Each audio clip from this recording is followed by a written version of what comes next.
আসসালামু আলাইকুম, কেমন আছেন সবাই? নতুন একটা ভিডিওতে আবারও স্বাগতম। আজ আপনাদের সাথে শেয়ার করব আমি কিভাবে কাঁচা পেঁপে মাখা করি।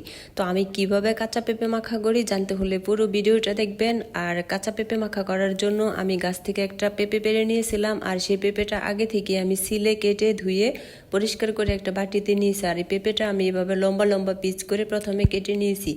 এখন আমি কেটে রাখা পেঁপেগুলো এভাবে ছুরি দিয়ে তারপরে পাতলা পাতলা করে টুকরো টুকরো করে কেটে নিব।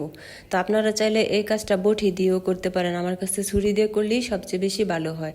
তো দেখেন, আপনারা যদি এই পেঁপে মাখাটা আরও চিকন করে কুচি করে খেতে চান সেই ক্ষেত্রে গ্রেটার দিয়েও গ্রেট করে নিতে পারেন। আমার কাছে এইভাবে মোটা মোটা করে কেটে নিলে পেঁপে মাখাটা খেতে ভালো লাগে। তো পেঁপেগুলো আমি কেটে নিয়েছি, অল্প একটু বাকি আছে। এখন প্লেটের মধ্যে জায়গা নেই, এই জন্য আমি হাতের উপরে রেখে এভাবে ছুরি দিয়ে সম্পূর্ণ পেঁপেগুলো আমি এভাবে পাতলা পাতলা করে কুচি করে নিয়েছি। দেখেন, সব কয়টা পেঁপে আমার কুচি করা হয়ে গেছে। এখন আমি পেঁপেগুলা মাখা করব।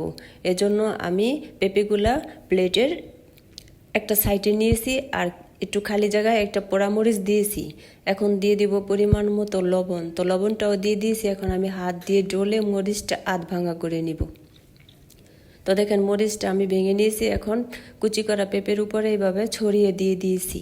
এখন আমি বাদবাকি উপকরণগুলা এক এক করে দিয়ে দিব। প্রথমে দিয়ে দিব পাকা তেঁতুল। তো পাকা তেঁতুলটাও আমি এই যে দেখেন কুচি করা পেঁপের উপরে দিয়ে দিয়েছি। তারপরে দিয়ে দিব লেবুর রস। তো লেবুর রসটা দিলে কিন্তু পেঁপে মাখার সেন্টটা অনেক সুন্দর বের হয়, খেতেও অনেক স্বাদ হয়। এখন দিয়ে দিব ধনেপাতা কুচি। তো ধনেপাতা কুচিও আমি দিয়ে দিয়েছি। এখন আমি হাত দিয়ে ডলে সবগুলো উপকরণ আমি মেখে নিব।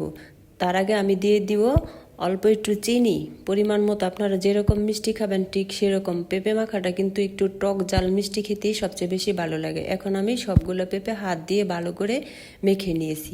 দেখেন, এভাবে কিছুক্ষণ মেখে নেওয়ার পর দেখতে মাশাআল্লাহ কতটা সুন্দর লাগছে। এই পর্যায়ে এর উপরে দিয়ে দিব হাফ টেবিল চামচের চেয়ে একটু কম খাঁটি সরিষার তেল। এখন আবারও হাত দিয়ে এভাবে উল্টিয়ে পাল্টিয়ে আমি ভালো করে পেঁপেগুলা মেখে নিব। আমার কিন্তু জিভের মধ্যে পানি এসে গেছে, পেঁপে মাখাটা খেতে এত বেশি ভালো লাগে। দেখেন, পেঁপে মাখাটা রেডি হয়ে গেছে। এখন আমি প্লেটের মধ্যে পরিবেশন করে নিয়েছি। তো পেঁপে মাখাটা করার পর দেখেন মাশাআল্লাহ দেখতে কতটা সুন্দর লাগছে, আর খেতেও অনেক মজা হয়েছে। আপনারা এইভাবে মাঝে মধ্যে কাঁচা পেঁপে মাখা করে খাবেন। আর সব মিলে আমার ভিডিওটা কেমন হয়েছে কমেন্ট করে জানাবেন। আজ এই পর্যন্তই, সবাই ভালো থাকবেন। আল্লাহ হাফেজ।